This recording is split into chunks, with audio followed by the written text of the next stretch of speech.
Hi guys, it's the weekend. Actually, it's Friday night for me, Sunday night for everybody else. And you know what a party animal I am, so I dug out my this old fallow planter in front of the house, and I'm going to build a self-watering planter with a automatic watering system. So all I'll need to do is basically plant, weed, fertilize, but not worry about watering. That'll be cool. This is the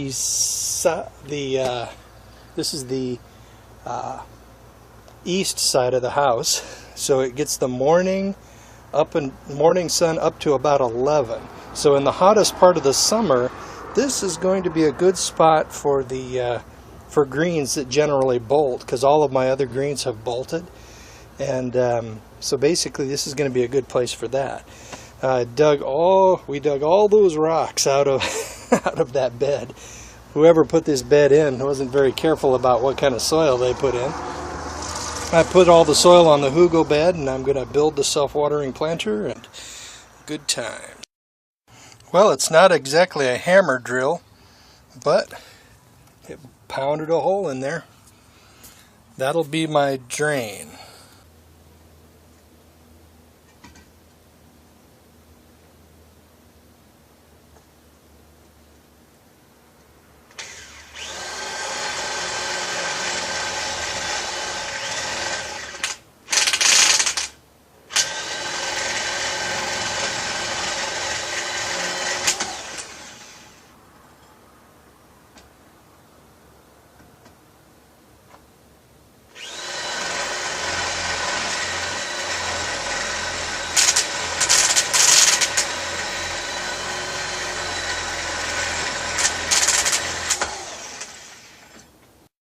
Alright, so far so good.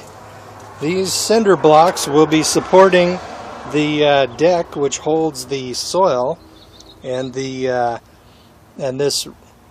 pond liner will allow about a 6-inch level of water inside this whole planter here. And then the soil, it'll wick up because I'll have some of these pockets here will be filled with soil, and then it will just start coming up. Then the plants, as they're planted, they can shoot a root down into the water reservoir, and they'll have all the water they need.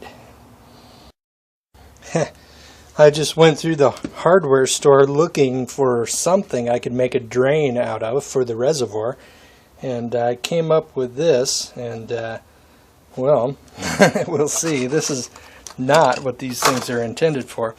And I also want to have a screen here to prevent slugs from setting up camp in the inside of my reservoir and eating the roots of my plants. I ran into that. It didn't seem to bother the plants oddly enough, but basically it's probably not good to have them down there. I mean, if they're eating something, and their manure could conceivably provide nitrogen to the plants, but I don't know. So I just prefer to keep them out of there. So we'll see how this works. Well, what do you know? Sometimes things work out.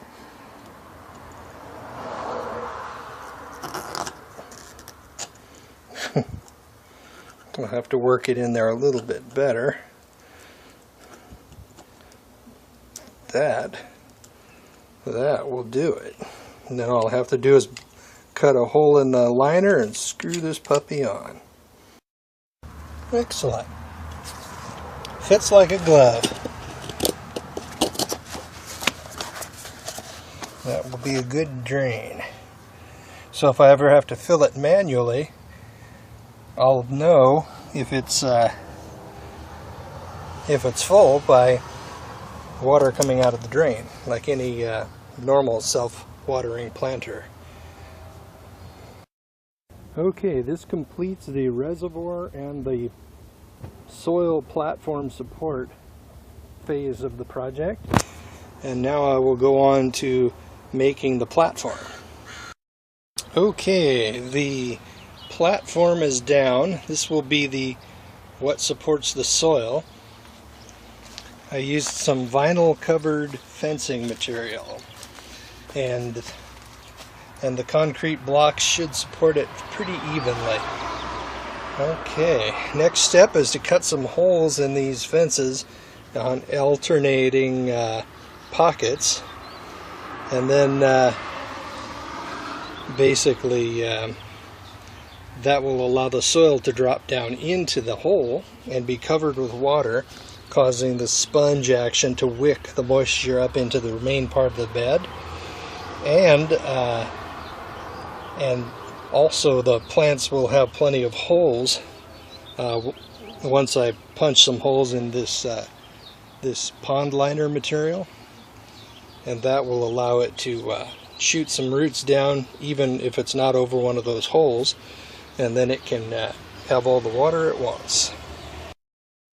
Okay, blew the dust off my old automatic watering system for my earth boxes, which are like one of the original self-watering planters.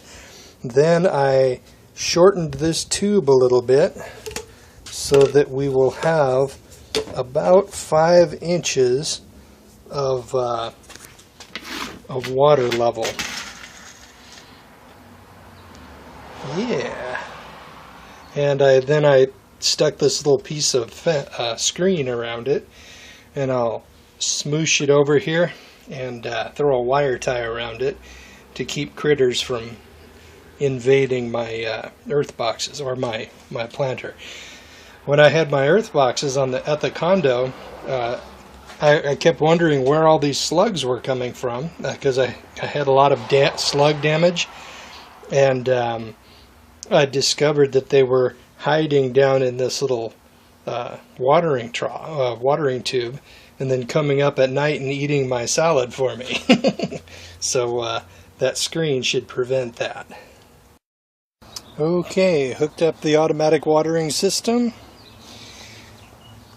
modified the level so that it should give us a reservoir level constantly of 5 inches, and that little overflow is set at 6 inches, so if it comes splattering out of there, I'll know that the valve is no longer working on this, and I'll have to get another one.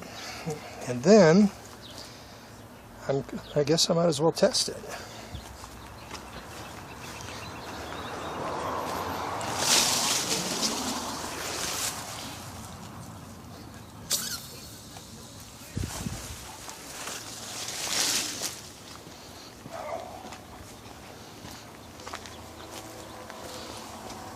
There it is, water's starting to flow into the system. Good times.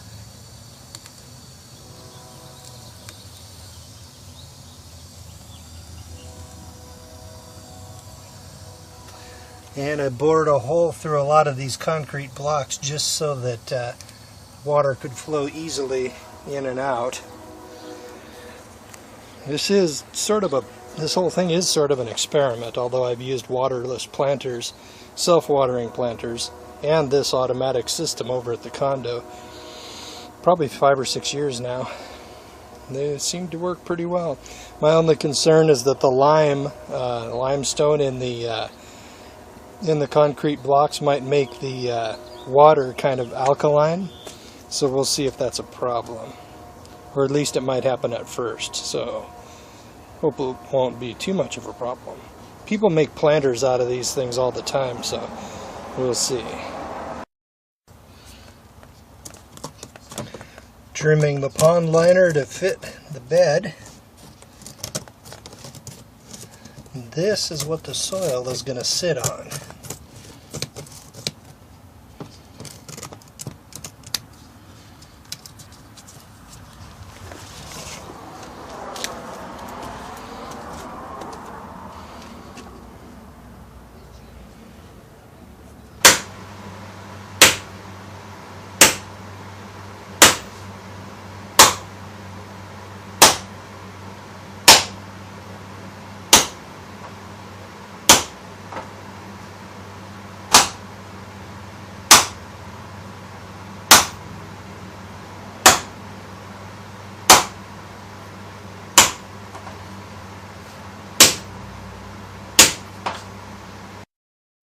Okay, the punched about 1.5 billion little holes in the pond liner. Punched the large wicking holes for the soil that'll be down in there to wick moisture up. Cut a couple of holes, one for the automatic watering system sensor and fill tube, and one for any additional liquid fertilizers, or to do a level check like a dipstick or whatever, just to make sure that the level is correct. And it's pretty much ready for the soil. Now I'm going to go down to a local farm store, pick up some potting mix, because that's what really is useful for wicking. Then I might add a little bit of compost along the top. I believe my compost here at the house, almost said condo, is ready. So I am going to go get it. Found a use for this bolted salad. I will use that as a base on the new planter to keep the loose soil from dropping down into the holes.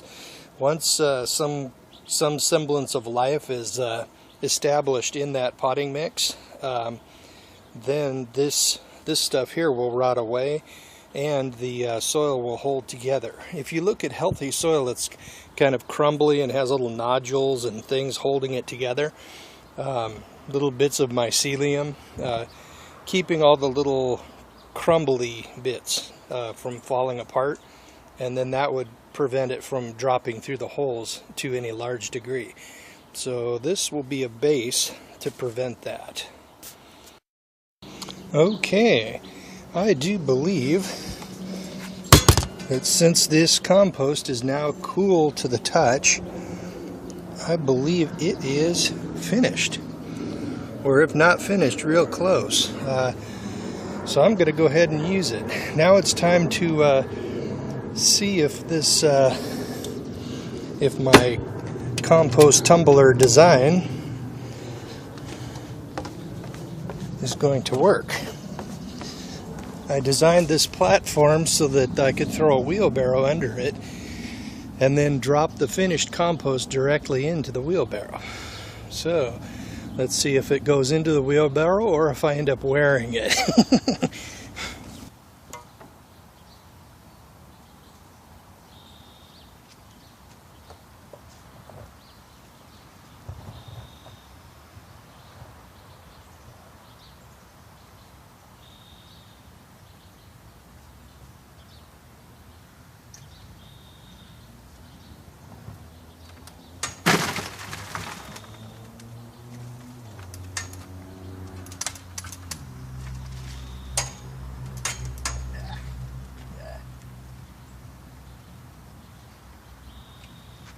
I wore some of it.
Okay, the compost layer is down, and it looks like there are a couple of little things in there.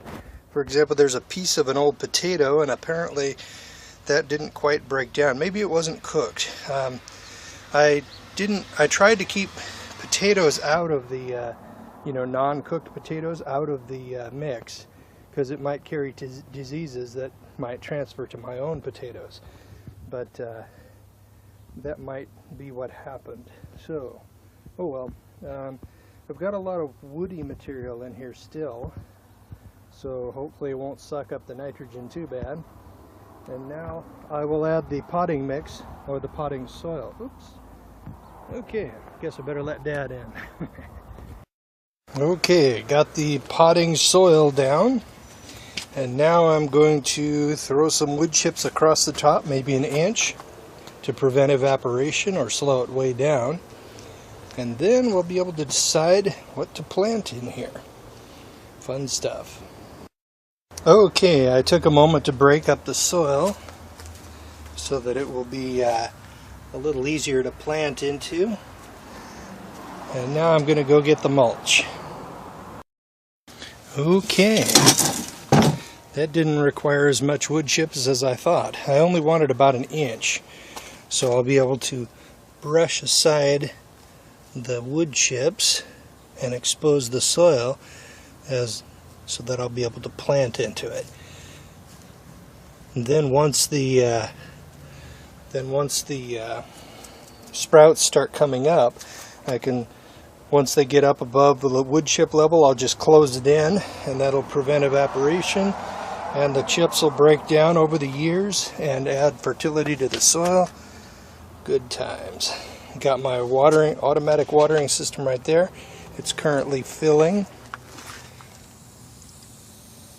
I don't know if you can hear it. And then once it stops gurgling, I'll pull the screen off of this one right here and do a level check and make sure it's about 5 inches. Because if I got it too high, I will notice water leaking out of this drain hole that I bored. Then I need to reset the level sensor on the watering system down a little bit farther, and then it will be correct. Okay, now all I need to do is decide what to plant in here.